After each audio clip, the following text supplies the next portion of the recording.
Capítulo 6. Quem realmente controla a sua vida? Muitas vezes carregamos fardos que dificultam o nosso caminho por razões que, se bem analisarmos, não fazem sentido.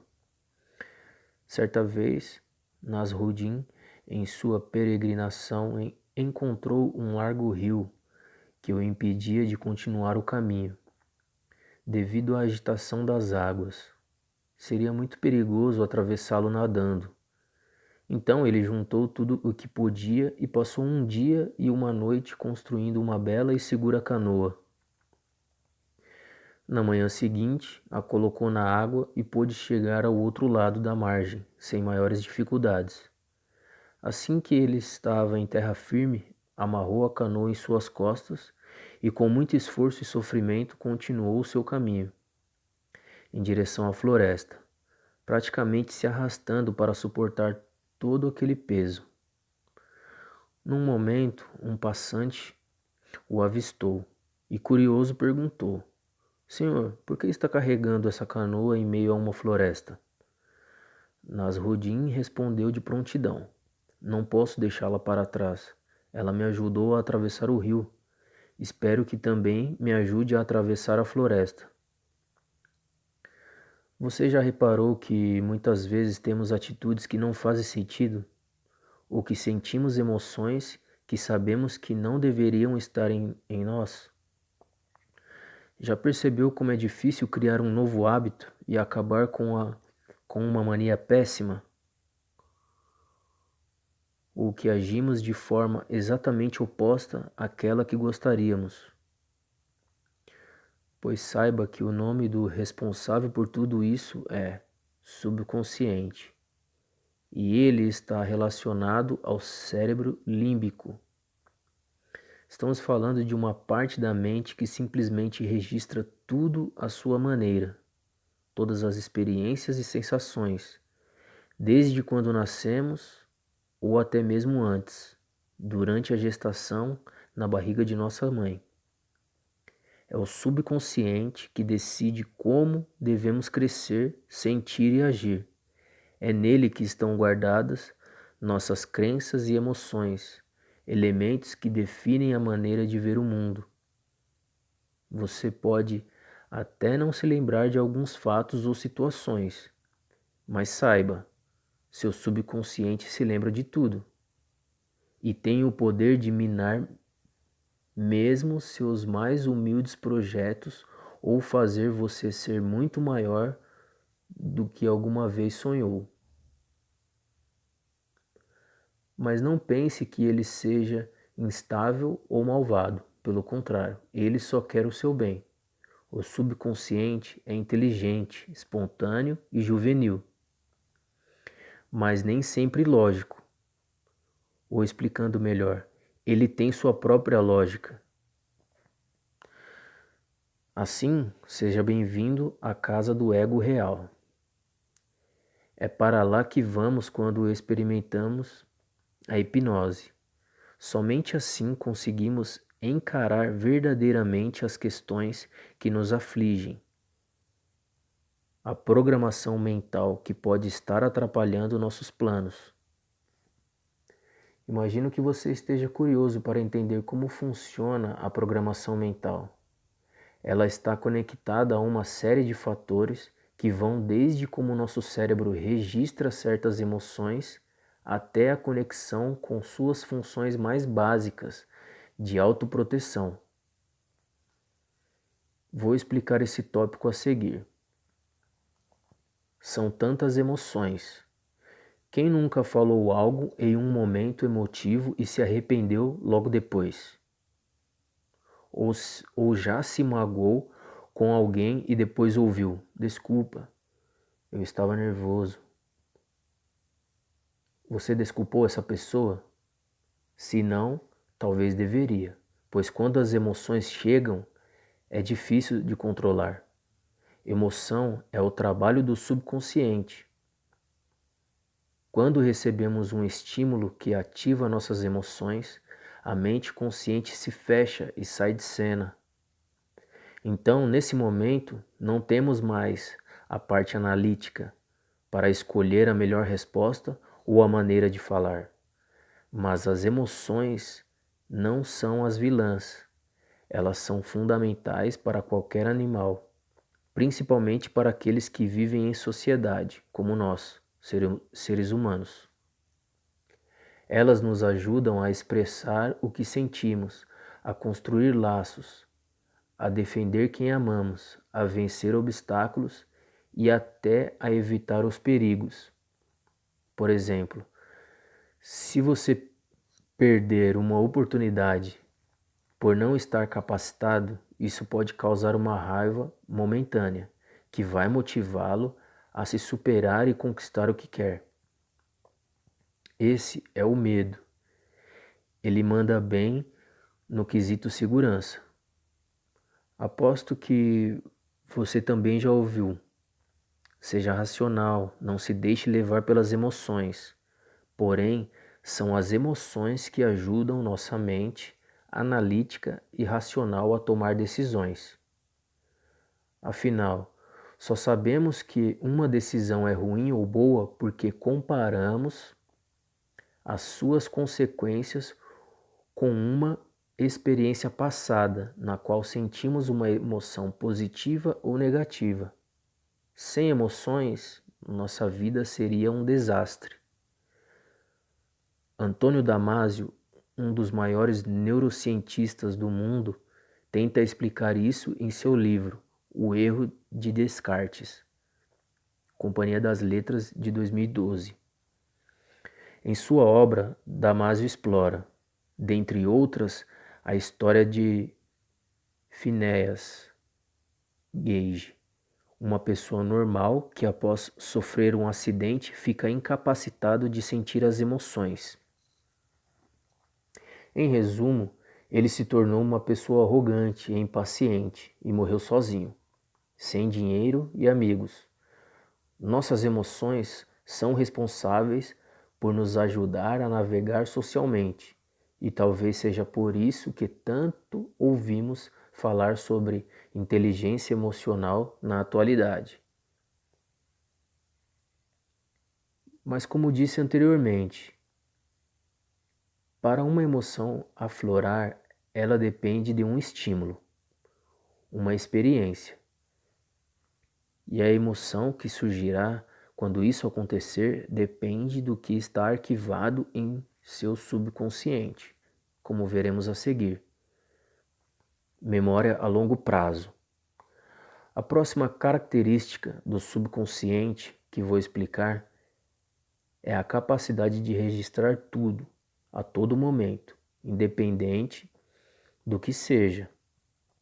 Suas experiências, ou seja, tudo que você vê, ouve e sente, vai sendo armazenado no que chamamos de memória a longo prazo. Porém, não somos um computador que armazena os dados como foram colocados lá. Somos seres humanos. Cada experiência que passamos carrega alguma emoção por trás, e isso automaticamente gera uma interpretação do fato, o que fica registrado é a forma de como foi entendido. Por exemplo, uma criança que acabou de se assustar com um inseto pede o colo para sua mãe. Contudo, naquele momento a mãe estava lavando a louça e fala em um tom normal. Agora não. Por conta da emoção do momento, o que talvez fique registrado na mente dessa criança é: minha mãe estava brava e me rejeitou. E se ela pensar, realmente poderia ver em suas lembranças a imagem da mãe com raiva, talvez até falando algo que nunca aconteceu. A memória do longo prazo guarda apenas o que considera importante de cada momento. E o que ela considera importante é aquilo que se repete ou que está recheado com emoções. Essa criança, por exemplo, provavelmente não se lembraria se sua mãe estava lavando um prato ou um copo naquele momento. Talvez nem esteja registrado que sua mãe estava lavando a louça, pois aquilo a mente não consideraria importante carregar ao longo da vida. E é um ciclo. Cada novo registro vai influenciando o que é importante ser arquivado ou não. Imagine essa mesma criança, agora adolescente, indo contar para sua namorada uma piada nova, que gostou muito. E a namorada fala: agora não, estou terminando uma tarefa, amor. Por mais educada que a moça possa ter sido, a mente subconsciente do garoto poderia ter acessado aquela memória da infância e adicionado essa memória na mesma caixinha. Pois para o subconsciente dele, rejeição é algo importante de se lembrar. Cheiro de pão quente. É isso que desperta as emoções, nos faz lembrar do que ficou para trás, nos arrebata e emociona. Parece muito real passar pela porta de uma padaria, sentir o cheiro de pão quentinho e lembrar dos cafés da manhã caprichados na casa da vovó. Ouvir uma canção romântica e se recordar dos bailes da adolescência e assim por diante.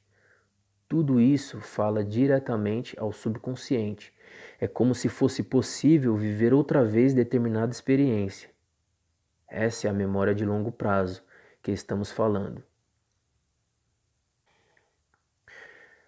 Hábitos. No subconsciente também moram nossos hábitos. Nosso cérebro é uma máquina que está sempre fazendo o possível para economizarmos energia. E uma de suas táticas é criar hábitos. Imagina como seria se todas as vezes que fôssemos ao banheiro escovar os dentes tivéssemos que pensar: tenho que abrir a pasta de dente assim, pegar a escova assim, colocar um pouco de pasta assim, abrir a torneira. Seria bem trabalhoso, não é verdade? Então nossa mente entende que precisamos de tudo o que fazemos repetitivamente por algum tempo e grava o padrão. Aprender a dirigir é muito chato para a maioria das pessoas, mas uma vez assimilados os comandos e referências, tudo flui. A gente faz sem se dar conta. A mesma experiência se tem na hora de amarrar o cardaço. Só é preciso iniciar e a ação posterior é praticamente automática. Mas pare um pouco e tente se lembrar da cena de uma criança aprendendo a fazer essa amarração. No início, não é simples assim. A gente faz sem drama porque o subconsciente adquire a prática e facilita a execução para nós. Costumamos dizer que existem 3 tipos de hábitos: os bons, os maus e aqueles simplesmente úteis, que são a maioria. Um estudo de 2006 da Universidade Duke estima que mais de 40% das ações que executamos diariamente são resultados de hábitos e não de decisões conscientes. Ao acordar de manhã, por exemplo, ninguém perde tempo pensando em qual perna apoiará primeiro no chão. Se a gente se levantar, a gente se levanta e pronto. Nesse cenário, o desafio é criar bons hábitos e eliminar os maus. Saiba que isso é perfeitamente possível e voltaremos a esse tema mais à frente. Mais uma vez citando Jerry, tenhamos em conta que todo hábito que você pode criar, você também pode eliminar. Autoproteção. Vamos destacar agora aquela que provavelmente seja a parte mais importante da mente subconsciente, a autoproteção. Trata-se de um mecanismo que existe para nos defender de situações negativas, sejam reais, sejam imaginárias. As pessoas que sofrem com fobias sociais, por exemplo, são normalmente alvo de repreensões. Ouvem o tempo todo que precisam se acalmar. É preciso ter em conta, no entanto, que o subconsciente delas provoca esse impulso. de sair correndo, porque entende que elas estão de frente para algo realmente prejudicial. Não sabemos o que foi registrado na memória a longo prazo delas, mas para elas é perigoso, mas para elas o perigo é real. Nesse caso, para não correr riscos desnecessários, as sinapses locais de contato entre neurônios, onde ocorre a transmissão de impulsos nervosos de uma célula para outra, disparam rapidamente no cérebro e provocam uma reação exagerada. Para interromper essas conexões novamente é necessário um grande esforço, um empenho que deve ser muito maior do que o gatilho que o disparou. O que alarma é o número de pessoas que sofrem desse mal.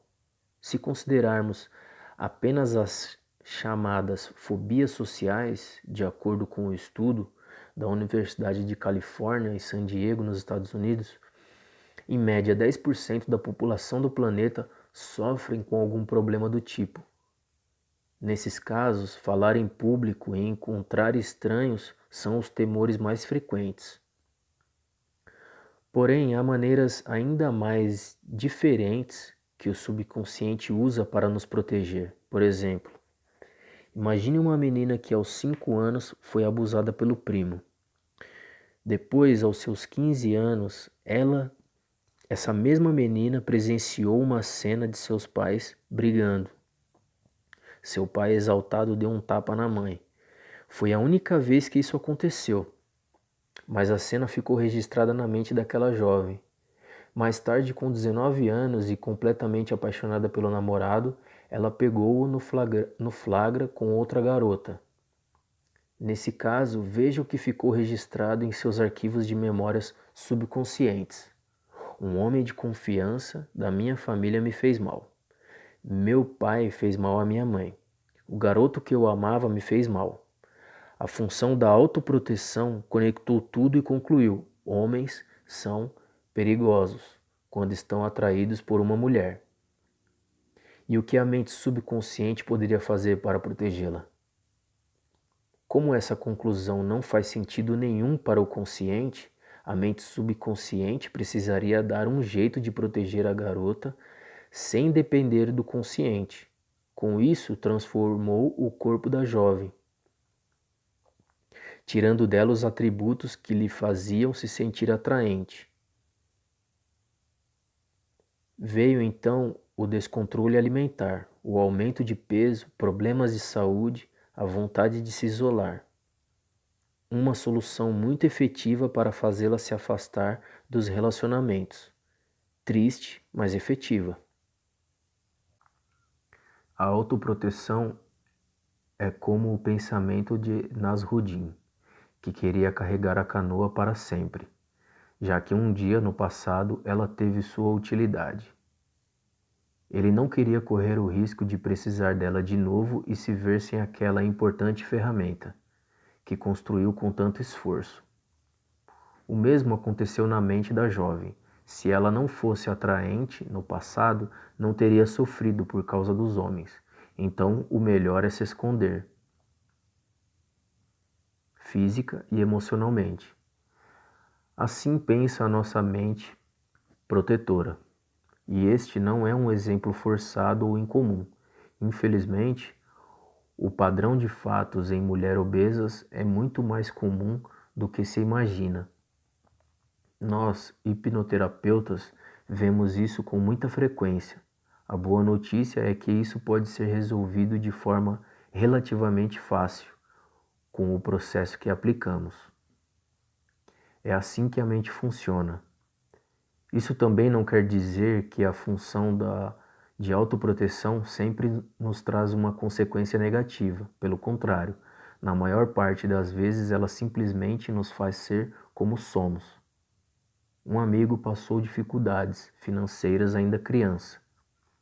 Após seu pai ficar doente e não conseguir trabalhar por alguns meses, o resultado, hoje ele é extremamente controlado financeiramente.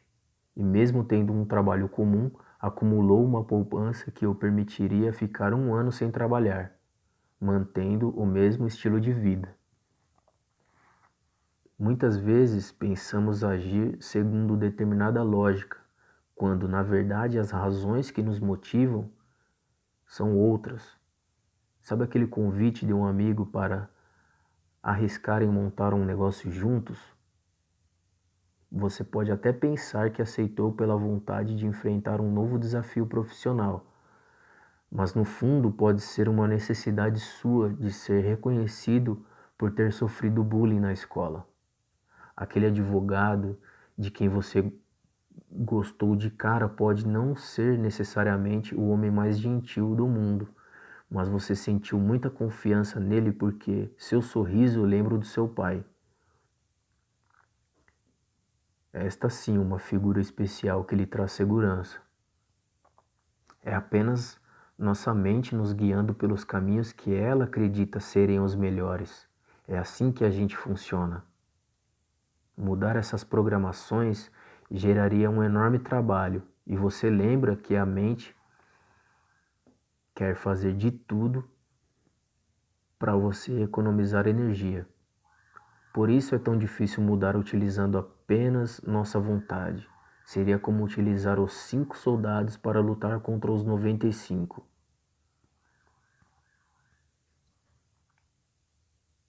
Para não sobrecarregar o sistema. O subconsciente, com todas as suas funções, existe para nos ajudar a viver e a evoluir de forma segura, de acordo com o que ele aprendeu. Ele processa o bombardeio de informações que recebemos todos os dias. Sem ele, o sistema poderia entrar em pane. Nossa mente consciente não daria conta sozinha. Nosso cérebro recebe cerca de 11 milhões de bits de informação por segundo, mas o consciente só consegue processar de 16 a 50 bits. Há a percepção sensorial, a memória, as decisões a serem tomadas, os atos cotidianos, as ameaças do dia a dia, uma longa lista de atividades nessa linha. Quem comanda a operação e nos permite realizar tudo isso é a mente subconsciente. Esse trabalho árduo acontece fora de sua consciência. Esta já recebe os dados prontos e as informações processadas. É a mente subconsciente que trabalha pesado enquanto você nem se dá conta do que está acontecendo. Um mecanismo muito elaborado, você não acha? Jung, uma das referências da psicologia, traduziu bem esse entendimento ao afirmar que os aspectos subliminares de tudo o que acontece conosco podem parecer pouco importantes na vida cotidiana, mas ao mesmo tempo são as raízes quase invisíveis de nossos pensamentos conscientes. Ou para ser mais poético, o coração tem razões que a própria razão desconhece. Do matemático, físico e filósofo Blaise Pascal. Sem dúvida, uma forma bonita de descrever o papel da mente subconsciente. Somos muito mais do que razão. Agora, para você entender como a mente pode, de forma sutil, impedi-lo de realizar seus sonhos, deixe-me lhe contar a história do Rafael, hoje um grande amigo. O aluno que virou professor. Rafael tem 34 anos, é casado e pai de 3 filhos, apaixonado por hipnose. Ele se dedicava à atividade apenas nas horas vagas, afinal, tinha tempo limitado em razão de seu trabalho como funcionário público na prefeitura de Joinville, em Santa Catarina, onde mora com a família. Sentia-se estagnado e insatisfeito. Considerava o trabalho entediante, sempre a mesma rotina. Não se sentia contribuindo com a sociedade, mas pensava que era preciso aceitar a realidade e ponto final. Ele pensava, nem todos dão sorte na vida, não é verdade? Para ele, parecia impossível viver de hipnoterapia, que era o que ele realmente queria fazer, tanto que não tinha coragem de divulgar suas atividades na área, não se sentia confortável e não investia no consultório que mantinha para fazer alguns poucos atendimentos. O ponto de virada foi em um evento que eu estava realizando para ensinar hipnoterapia. Em dado momento, Rafael se candidatou a passar por um processo de hipnoterapia comigo. Durante a sessão, identificamos que ele tinha fortes sentimentos de incapacidade e fomos buscar a origem disso. Ainda bebê, na maternidade, ele acordou numa noite e se viu sozinho no berçário. Ficou assustado e quis sair dali. Então começou a chorar. Não apareceu ninguém imediatamente e ele se sentiu incapaz. Sua mente gravou que ele estava à mercê da vida, que não havia conseguido agir, pedir ajuda. Agora tudo fazia sentido. Ainda bebê, seu subconsciente aprendeu que ele era incapaz. Afinal, para que se esforçar se não se pode mudar nada? Quer saber o final dessa história? Após resolver esse entendimento equivocado de que era incapaz, Rafael naturalmente mudou por completo sua atitude diante da vida e passou a assumir 100% da responsabilidade sobre seus resultados. Tanto que poucos meses depois deixou seu cargo público para viver daquilo que gosta, hipnoterapia. Não demorou a se tornar um dos hipnoterapeutas mais renomados do Brasil, com a agenda de atendimento lotada. Ele teve tanto sucesso que passou a ajudar colegas hipnoterapeutas que estavam com dificuldade. Assim, eu também aproveitei a oportunidade e o convidei para se especializar ainda mais e fazer parte do meu time. Hoje ele é instrutor da Omni Brasil e treina centenas de novos hipnoterapeutas para transformar a vida de ainda mais pessoas. E você? Qual parte da sua vida o incomoda? Qual canoa está carregando?